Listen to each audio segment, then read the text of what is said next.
Guni-Guni TV.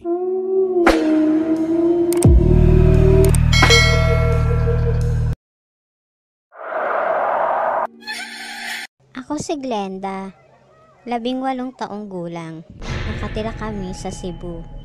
3 kaming magkakapatid. Ako ang bunso. Ang panganay kong kapatid ay lalaki. Ang sumunod naman sa panganay ay babae. Si nanay ay gumagawa ng tuyo at daing. Ang tatay ko naman ay mangingisda. Ang kuya ko ay katulong ni tatay sa pangingisda. At kami naman ng ate ko ang kasakasama ni nanay sa pagtitinda ng daing. Simple lang ang aming buhay. Sa tabi kami ng dagat nakatira. Madaling araw pa lang ay umaalis na sila tatay para mangisda sa dagat. Kami naman ni ate ay naghahanda na ng aming almusal.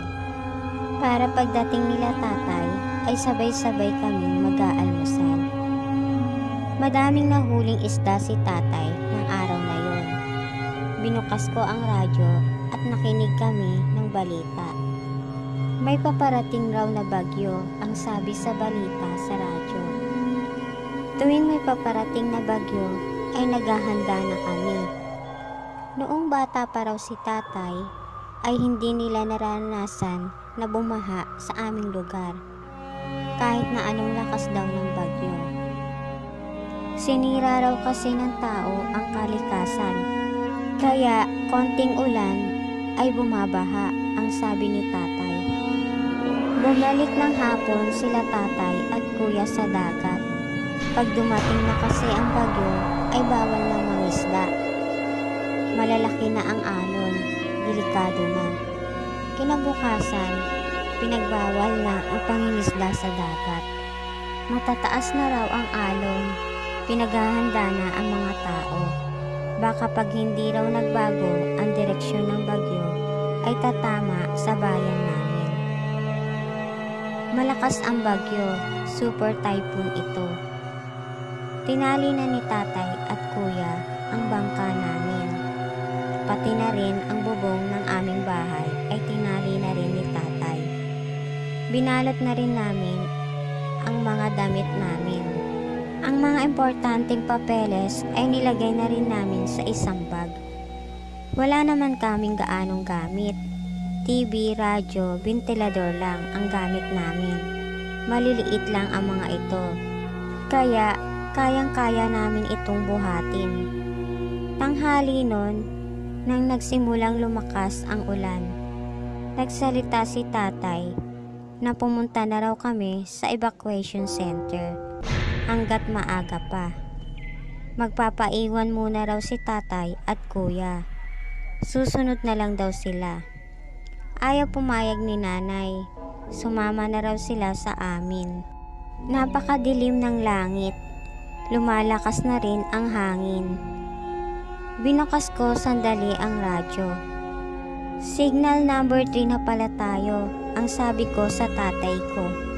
Maya-maya lang ay may narinig na kaming nagsasalita sa microphone. Ang kapitan namin. Lumikas na raw kami. Baka raw magka-storm surge. Tumingin kami sa labas. May mga sasakyan na sa labas. Malalaking truck. Sige na, sabi ni tatay, sumakay na raw kami. Pangako daw, susunod daw agad sila. Itatali lang daw nila ang mga upuan. Sumakay na rin kami nila nanay. Mag-iingat kayo. Sumunod agad kayo, ang sabi ni nanay. Habang papalis na ang sasakyan, ay nakita ko si tatay na malungkot na kumakaway sa amin. Habang papalayo ang sasakyan ay kinakabahan ako. May takot at lungkot akong naramdaman. Nakarating na kami sa evacuation center. Napakaraming tao. May mga batang umiiyak. Palakas ng palakas ang ulan.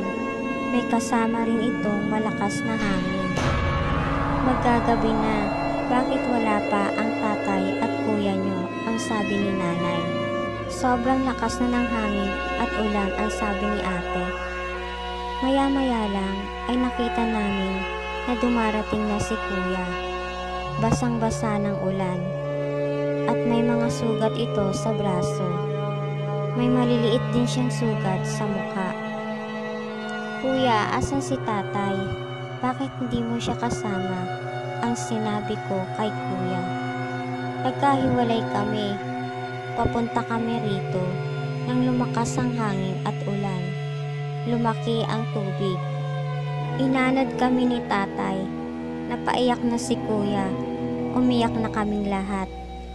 Gustong hanapin ni nanay si tatay. Pinigilan namin si nanay. Iyak nang iyak si nanay. Ramdam na ramdam namin ang bagsik ng bagyo. Halos liparin na ang bubong ng evacuation center. Nagsigawan kaming lahat sa takot.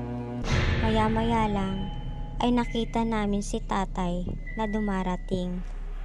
Malungkot ang kanyang mukha. Tuwang-tuwa kaming lahat, niyakap namin siya. Niyakap ko nang niyakap si tatay. Sobrang lamig ni tatay, kaya kumuha agad ako ng tuwalya para punasan siya. "Kala ko tatay kung ano na ang nangyari sa'yo. Salamat sa Diyos at ligtas ka," ang sabi ni kuya. Tahimik lamang si tatay. Malungkot ito na nakatingin sa amin. Maghahating gabi na nang kami nakatulog. Bago ako natulog ay tinignan ko muna si tatay. Nakaupo ito sa isang sulok. Nakatingin siya sa amin. Kinawayan ko pa siya bago ako matulog. Sa aming magkakapatid, ako ang pinakamalambing kay tatay. Pinagtitimpla ko siya palagi ng kape at minamasahe siya pag masakit ang katawan niya. Lagi kami nagkwekwentuhang dalawa. Kahit mahirap ang buhay namin ay masaya kami, basta't kumpleto ang pamilya namin. Napanaginipan ko si tatay. Lumapit siya sa akin habang natutulog. Inihipo niya ang aking ulo at sinabi ni tatay sa panaginip ko na aalis daw siya. Huwag daw kaming malungkot pag umalis siya. Nang bigla akong nagising na may mga nag-iiyakan. Nakita ko si ate at nanay na umiiyak. "Bakit kayo umiiyak?" tanong ko sa kanila. "Patay na si tatay," ang sabi ni ate. "Nakita raw ang bangkay niya kanina." Nagsalita si nanay. "Kasama pa natin siya kagabi. Paano nangyari yun?" Kinawayan ko pa nga siya bago ko matulog, ang sabi ko sa kanila. Hindi ako makapaniwalang patay na si tatay. Dumarating si kuya, may kasamang isang lalaki. Malungkot na malungkot si kuya at namumugto ang mga mata nito. Sinabi niya na patay na raw si tatay kagabi pa raw. Nadaganan raw ito ng malaking puno. Tinakbo raw nila ito sa ospital, pero hindi na raw ito umabot. Hindi raw agad nila nasabi dahil sobrang lakas ng hangin at ulan. Hindi ako makapaniwala. Iyak na ako ng iyak. Sobrang sakit, sobrang lungkot. Parang gusto ko nang mamatay ng araw na yon. Hindi ko na makikita ang tatay ko. Huminto na ang bagyo at ulan. Bumalik na kami sa bahay namin. Nakita ko ang bangka na ginagamit ni tatay. Parang nakikita ko siyang nakatayo at nakangiti sa akin. Parang mababaliw na ako sa lungkot. Pumasok ako sa loob ng bahay. Nakita ko ang mga damit ni tatay na nakasabit. Parang pinipiga ang puso ko. Hindi ko mapigilang sumigaw. Niyakap ako ng mga kapatid ko. Ayaw daw ng tatay namin na malungkot daw kami. Yun daw ang napanaginipan nilang sinabi ni tatay. Ganon din ang sinabi ni tatay nang napanaginipan ko siya, ang sabi ko sa kanila. 3 araw binurol si tatay.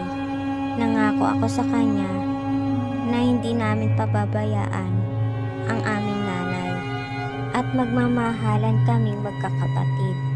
Nailibing na si tatay. Si kuya na lang mag-isa ang nangingisda. Kami naman nila nanay ay nagpatuloy sa pagtitinda ng mga isda. Yun kasi ang gusto ni tatay.